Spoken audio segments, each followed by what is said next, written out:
নমস্কাৰ ছাত্ৰ বন্ধুসকল প্ৰকৃতিৰ এক বিনন্দীয়া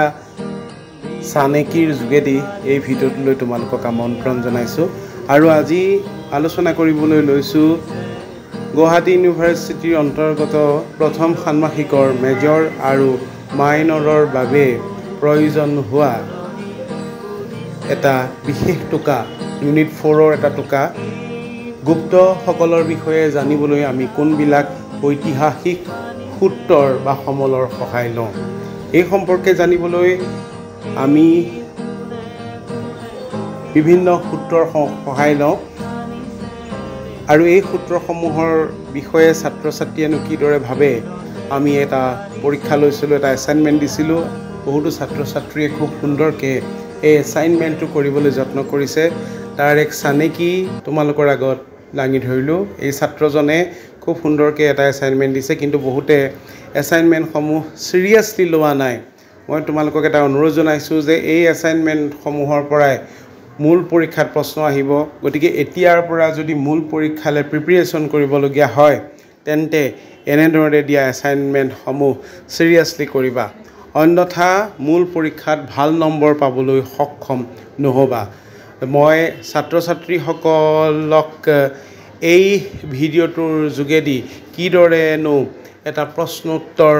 শুদ্ধ ৰূপত লিখি উলিয়াব পাৰি সেই সম্পৰ্কে আলোচনা কৰিছোঁ ইতিমধ্যে মই যিখিনি এছাইনমেণ্ট দেখুৱালোঁ ডিগ্ৰীৰ ফাৰ্ষ্ট ছেমিষ্টাৰৰ সেই এছাইনমেণ্টখিনিত মই যিটো টপিক দিছিলোঁ সেই টপিকটোৰ সম্পৰ্কে বহু ছাত্ৰ ছাত্ৰীয়ে খুব ভালেই লিখিছে কিন্তু একাংশ ছাত্ৰ ছাত্ৰীয়ে ইণ্টাৰনেটৰ পৰা ডাইৰেক্ট কপি কৰাৰ ফলত তেওঁলোকৰ এই কিছুমান অসুবিধা আহিছে প্ৰশ্ন উত্তৰটো ভুল হৈছে এতিয়া উত্তৰটো শুদ্ধকৈ লিখিবলৈ হ'লে মই যিহেতু কৈছোঁ যে sources of the Gupta dynasty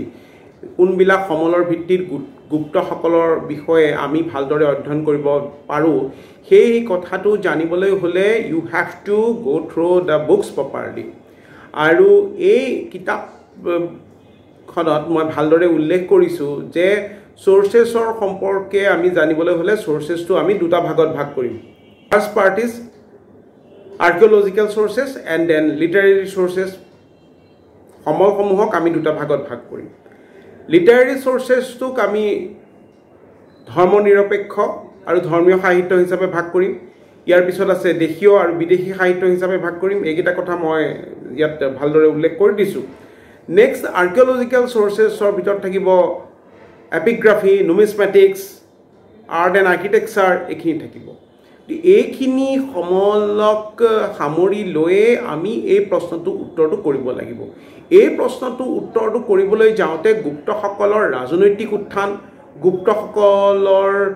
পতন এইবোৰ কথা নাহে দ্বিতীয় কথাটো হ'ল কি এই প্ৰশ্ন উত্তৰটোত বহুতে লিখিছে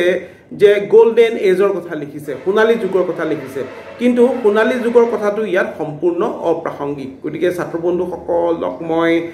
পুনৰ এটা কথা দোহাৰিব বিচাৰোঁ যে প্ৰশ্নটো প্ৰথমতে ভালকৈ পঢ়ি ল'বা যে কি বিচাৰিছে প্ৰশ্নটোত মইতো ৰাজনৈতিক ইতিহাসৰ কথা লিখিবলৈ কোৱা নাই ৰাজনৈতিক বুৰঞ্জীৰ কথা লিখিবলৈ কোৱা নাই গতিকে তোমালোকে ষ্ট্ৰিক্টলি সেই পইণ্টটোৰ ভিতৰতে সীমাবদ্ধ থাকিব লাগিব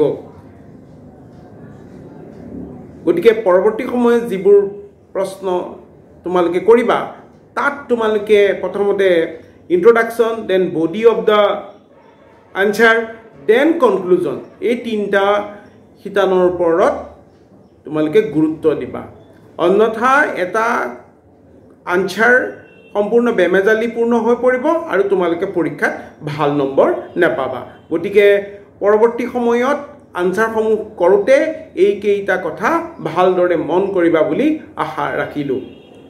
ধন্যবাদ